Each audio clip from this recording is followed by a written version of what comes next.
अपने पसंदीदा शो के फुल एपिसोड देखने के लिए अभी डाउनलोड करें दंगल प्ले ऐप।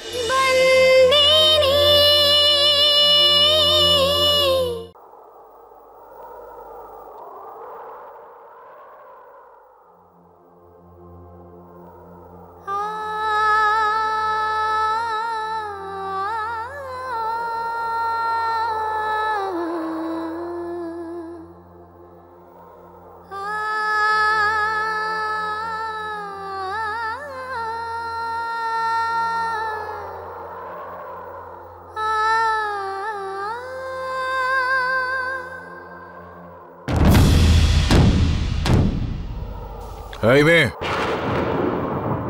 আমার ঘরে ঢোকার এত বড় স্পর্ধা তোর হলো কি করে? হ্যাঁ,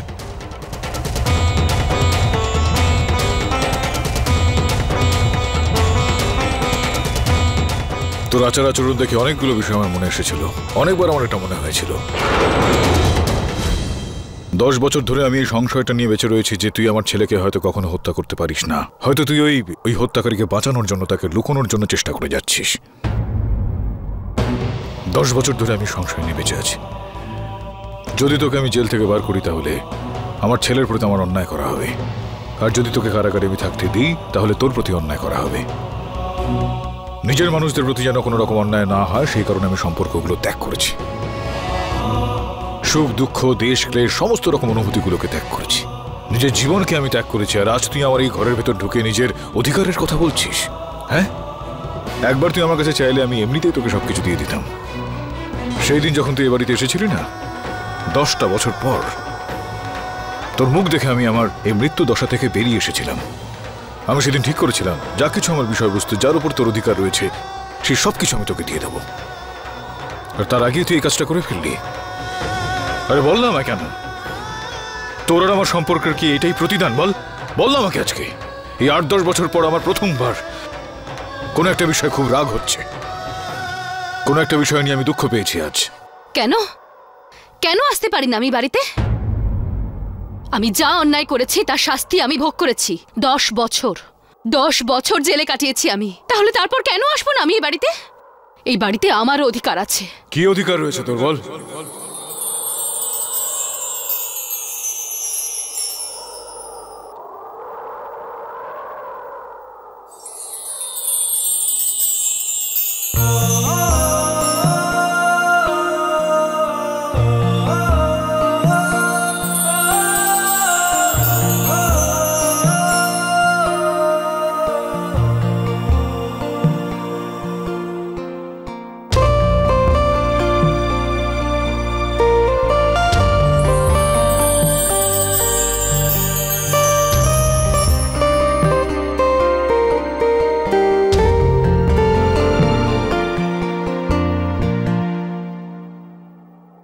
অধিকার আর সীমার কথা বলছিস না তুই? তো একটা বিষয় মনে রাখার চেষ্টা করবি, অনেক রকমের অধিকার হয় এই জীবনে। ধর্মের অধিকার, কর্মের অধিকার, আর সেই অধিকার যেটা চেয়ে পাওয়া যায়। কিন্তু যদি কখনো এই অধিকারের মাত্রাটা তার সীমা ছাড়িয়ে যায় না, তাহলে সমস্ত অধিকারগুলো শেষ হয়ে যায়। বুঝতে পারলি তুই?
অসভ্যতম হচ্ছে এটা। দেখুন, আমি জানি আপনি হিতেন দাদার বাড়িতে এসেছেন, কিন্তু তার মানে এটা নয় যে আপনি যখন খুশি যে কোনো মেয়ের ছবি তুলতে পারবেন। চলুন এবার আমার চোখের সামনে এই ক্যামেরা থেকে সব ফটোগুলো ডিলিট করুন। তাড়াতাড়ি করুন, আমাকে কাজে যেতে হবে। আরে বাপ রে বাপ, তুমি তো রাগ করছো কেন? এই জন্যই যে আমি তোমার ছবি তুলেছি, নাকি ওই গরুটা দাঁড়িয়ে আছে তার ছবি তুলেছি বলে? গরুর? হ্যাঁ, 1 মিনিট, নিজেই দেখো।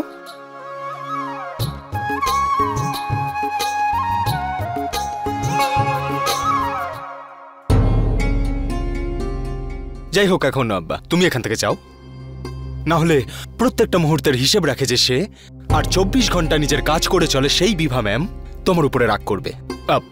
এখানে তুমি চেঁচাবে আর ওদিকে বিভা ম্যাম চেঁচাবে। So please. হ্যাঁ হ্যাঁ ঠিক আছে।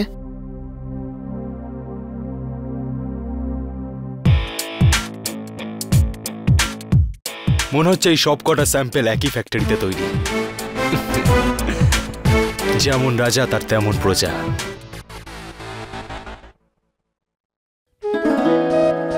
আরে কোথায় গেল সবাই? আজ মহাশিবরাত্রি, মন্দিরে গিয়ে বাবা শিবের অভিষেক করতে হবে। চলো। তরু পিসি, আমরা সবাই তৈরি আছি, শুধু হিতেন দা তোরালের জন্য অপেক্ষা করছি। এই চম্পাকলি, এদিকে আয়। ওই সন্তু মহারানী কোথায়? দেখতে পাচ্ছি না। আগে উনি কোথাও বেরিয়েছেন। মন্দিরে যায়নি তো? ওখানে গিয়ে আবার কোনো গন্ডগোল করবে, একটা তামাশা সৃষ্টি করবে। আজকের দিনটা মাহিয়া বংশী পরিবারের কাছে খুব গুরুত্বপূর্ণ। আজ হিতেনের হাতে 7ম অভিষেক হবে, আর আজকের অভিষেকের পরে হিতেন প্রকৃত অর্থে ধর্মপুরের মালিক হয়ে যাবে। সমস্ত গ্রামের লোক ওখানে একত্রিত হবে। আমি চাই না যে এই সন্তুরি ওখানে গিয়ে কোনো ঝামেলা বাঁধাক, কারণ ওখানে সামলানোর জন্য তো ভাইও থাকবে না। আপনি চিন্তা করবেন না পিসিমা, আমি নিজের উকিলের সাথে কথা বলে নিয়েছি, কিচ্ছু হবে না ওখানে।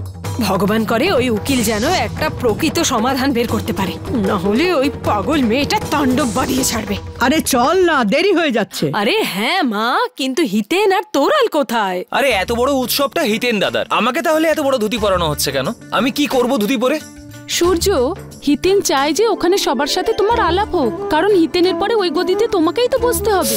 কিন্তু বৌদি, আমি ধুতি কোথায় পরতে পারি বলো তো? তো আমি পরিয়ে দিচ্ছি না, দাও। তোরাল, এসব কি করছো? তুমি তো নিজের যত্নই নিচ্ছ না। আর তুই এত বড় হওয়ার পরেও ধুতি পরতে শিখিসনি? আরে পারি না তো। দাদা, এই ধুতিটা পরতে হবে, কোথায় লেখা আছে? আমি অন্য কিছু পরে চলে আসবো, এই ধুতি আমি পরতে পারবো না। আরে গুরুত্ব আছে বলেই তো এটাকে ধুতি বলে। তুই তাড়াতাড়ি এটাকে পরে নে, না হলে কিন্তু। না হলে কি? ধুতি খুলে দেবে? হ্যাঁ খুলে নেব, কিন্তু আগে তুই এটা পর তো। আরে এই ধুতি তো আমি পরতে পারি না, আমি যখন পরবোই না তখন তুমি খুলবে কি করে? দেখ তুই কিন্তু। ব্যাস, এত বড় অনুষ্ঠান বাড়িতে আর তোমরা দুজন ঝগড়া করছো। হিতেন, কি প্রবলেম তোমার? নিয়ে আসছে তো ওকে আমি ধুতি পরিয়ে। তোরাল, আমাদের অনেকটা দেরি হয়ে গেছে, নিচে সবাই অপেক্ষা করছে, আর অভিষেকের আগে আমাদের দুজনকে অনেক নিয়ম পালন করতে হবে। তুমি এক্ষুনি চলো। হ্যাঁ হ্যাঁ বাবা, আসছি। সূর্য, প্লিজ যেভাবেই হোক তুমি ধুতিটা পরে তাড়াতাড়ি নিচে চলে এসো, ওকে? চলো। তুই এত বড় হয়ে গেছিস, তাও তুই ধুতি পরতে শিখলি না। এই ধুতি তো ধুইয়ে দিল পুরো। ওরে হিতেন, তোরাল, চল বাবা। আসছি দিদা। আরে আরে তুমি সাবধানে নামো। আরে হিতেন দা, সূর্য কোথায়? ও এক্ষুনি আসছে ধুতি পরে। আর বিভা, বিভা কোথায়? ও অফিস থেকে সোজা ওখানে চলে যাবে। হে ভগবান, ভূমিকম্প হতো, ঝড়ঝাপটা হতো, এই পৃথিবী ফেটে যেত, কিন্তু জানি না আমি এই বিভা ম্যামকে পিক আপ করার জন্য কেন রাজি হলাম। কথাই আছে, যখন কপাল খারাপ থাকে তখন এসবই হয়। জানি না ম্যাডাম কখন আসবে, অপেক্ষা করি।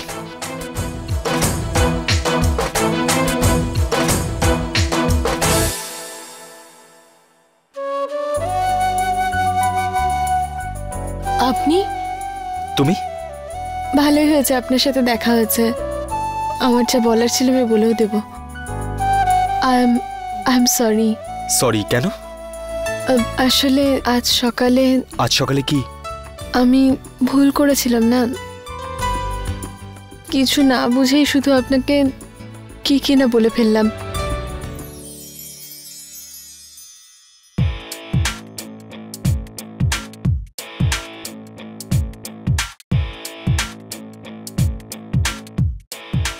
তুমি যখন এত করে অনুরোধ করছো ক্ষমা করলাম, কিন্তু তা বলে পরের বার থেকে এই ভুলটা করো না। কাউকে কিছু বলার আগে একবার ভেবে নিও। তোমার ওই বিভা ম্যামের মতো নয়। কেন? কারণ তুমি খুবই সুন্দর। তুমি জানো আমাকে এখানে কেন ডাকা হয়েছে? বিয়ের ম্যাটারে। তোমার বিভা ম্যামকে দেখার জন্য, তাকে চেনার জন্য। কিন্তু আমি একটা ব্যাপার বুঝতে পারছি না, যে ওনার সাথে বিয়ে কে করবে। কেন? তোমাকে দেখার পর ওনার সাথে বিয়ে করা তো ইটস হাইলি ইম্পসিবল। আমাদের এখান থেকে কোনো প্রবলেম হয়নি ম্যাম।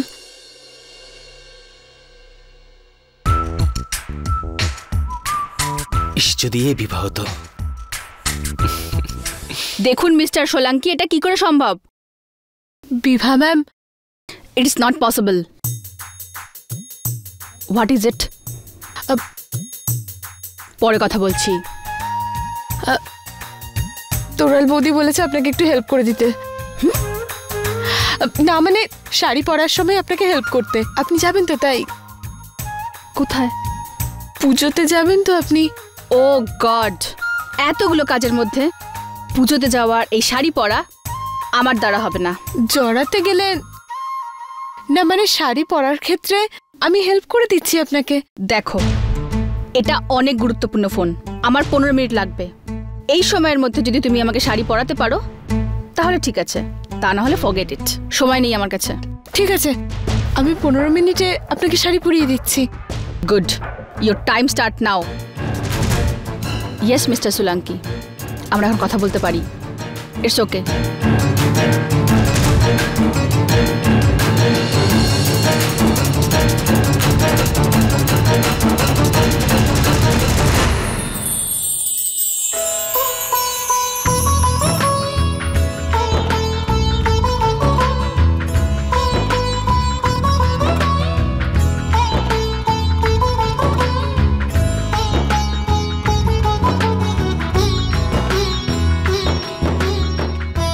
ম্যাম, এবার আপনি রেডি হয়ে গেছেন। এবার আমার 5 মিনিট লাগবে রেডি হওয়ার জন্য। যাবো আর আসবো।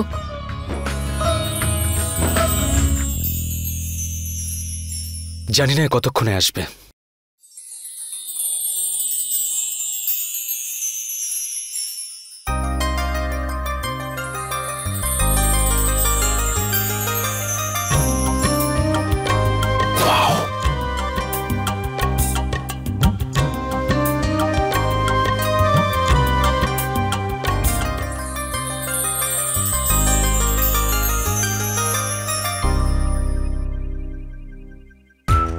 Excuse me, you staring again.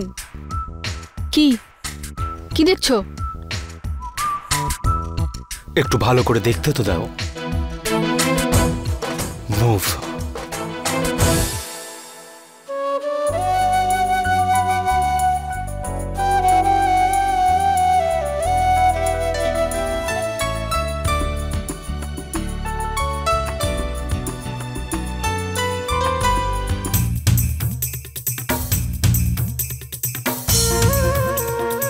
যাওয়া যাক, যাওয়া যাক। গাড়ি বের করো।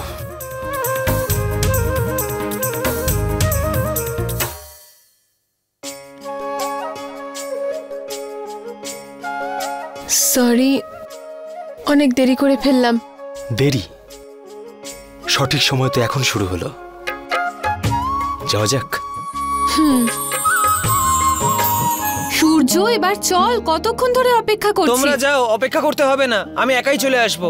আচ্ছা ঠিক আছে ঠিক আছে। এই চম্পাকলি, সব জিনিসপত্র গাড়িতে তোল, চল তাড়াতাড়ি কর। এই তো রাখতেই যাচ্ছিলাম মা। এই গাড়িতে কিন্তু শুধু জিনিসই রাখবি, বুঝেছিস? নিজে আবার উঠে বসে পড়িস না। সব সময় শুধু গাড়িতে করে ঘোরার ইচ্ছা। খেয়ে দে, কি মোটা হয়েছিস দেখ, একটু চলাফেরা কর, ডায়েটিং কর, ডায়েটিং। আর তাছাড়া তুই ওখানে গিয়েই বা কি করবি? হ্যাঁ, মাহিয়া বংশী পরিবারের কাছে গুরুত্বপূর্ণ দিন, তোর নয়। আরে থাক না পিসিমা, ভগবানের পূজায় কাউকে আটকাতে নেই এইভাবে। শুধু তুমি বলছো বলে না তোরাল, ওকে আমি সাথে নিয়ে যাচ্ছি। চল এখন। এই কোথায় যাচ্ছিস? হ্যাঁ, ওখানেই দাঁড়া।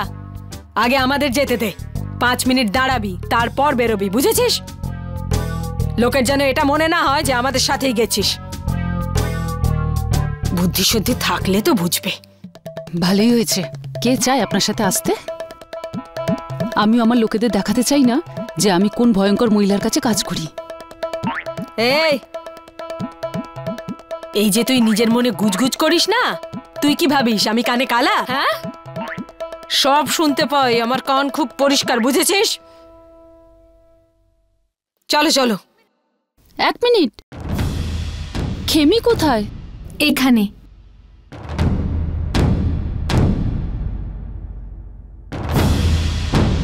তোমরা সবাই যাও পুজোতে, আমি যাব না। কেন? দেখো খেমি, আমি জানি বাড়ির লোকেরা সবাই আলাদা হয়ে গেছে, কিন্তু প্রতি বছর এই মহাশিবরাত্রির পুজোয় পুরো পরিবার একসাথে থাকে। তাহলে তুমি কেন আসবে না? বাড়িতে যে প্রবলেম চলছে সেই জন্য? না তোরাল, এটা আমিও জানি। বাড়ির ভেতরে সবাই আলাদা হয়ে গেলেও এই পুজোতে বাড়ির সব সদস্য এক হয়ে যায়। কারণ বাড়ির সদস্য নয়, কারণ অন্য কেউ। সন্ত,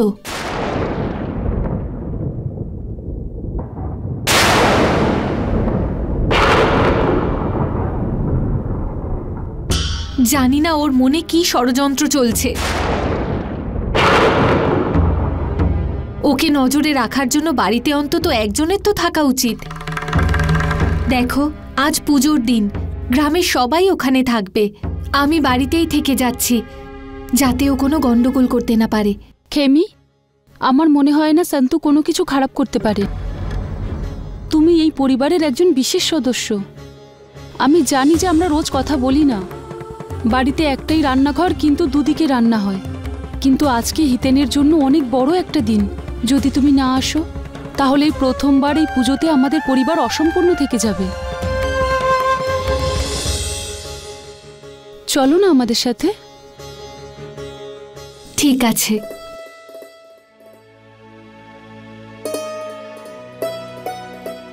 চলো।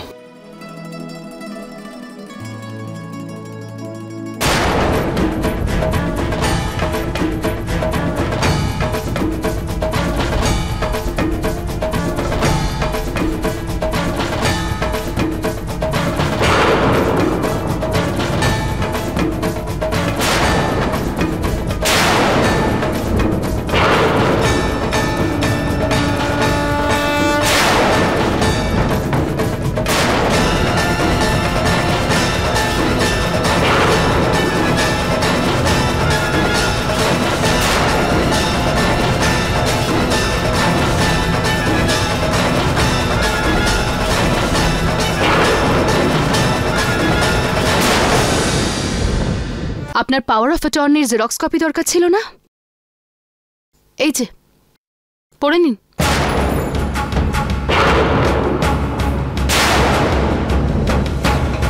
নিন, পড়ুন।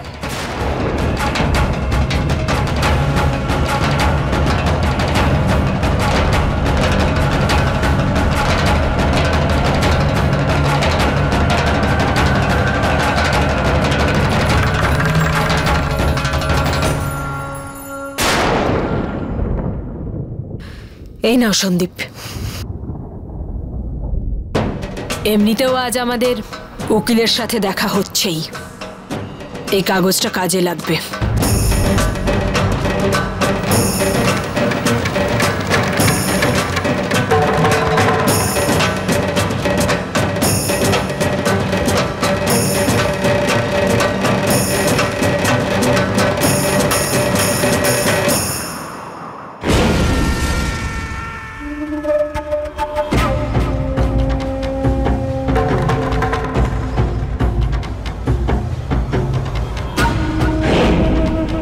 তোমার এই পাওয়ার অফ অ্যাটর্নিকে না আমরা চ্যালেঞ্জ করব।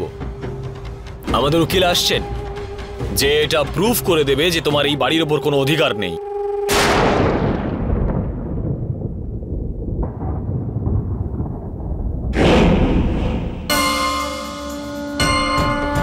যখন তুমি চ্যালেঞ্জ করছোই, তখন এটাও শুনে রাখো, তোমরা যত খুশি চেষ্টা করে নাও, কিন্তু আমি এই বাড়ি ছেড়ে কোথাও যাব না। আর তোমরা দুজন যে অপরাধটা করেছো তার শাস্তি তো তোমাদের পেতেই হবে। ভয় দেখিয়েছিলে তো এই মহিলাদের তোমরা? কতদিন পর্যন্ত ওরা ওদের মুখ বন্ধ রাখবে? সত্যি তো একদিন সবার সামনে আসবেই। এখনো সময় আছে মৌলিকদা, সত্যিটা স্বীকার করে নাও, নাহলে অনেক বড় শাস্তি পাবে তুমি। সমস্ত মহিলারা ঘৃণা করবে তোমাকে, তুমি নিজের কাছেই ছোট হয়ে যাবে। এই নিজের ভাষণ বন্ধ কর, বুঝলি? ন্যায় হয়ে গেছে, আর এই ব্যাপারে আমরা তোর সাথে কোনো রকম তর্ক করতে চাই না। এবার যাই বলার হোক সেটা আমাদের উকিল বলবে। চলো মৌলিক।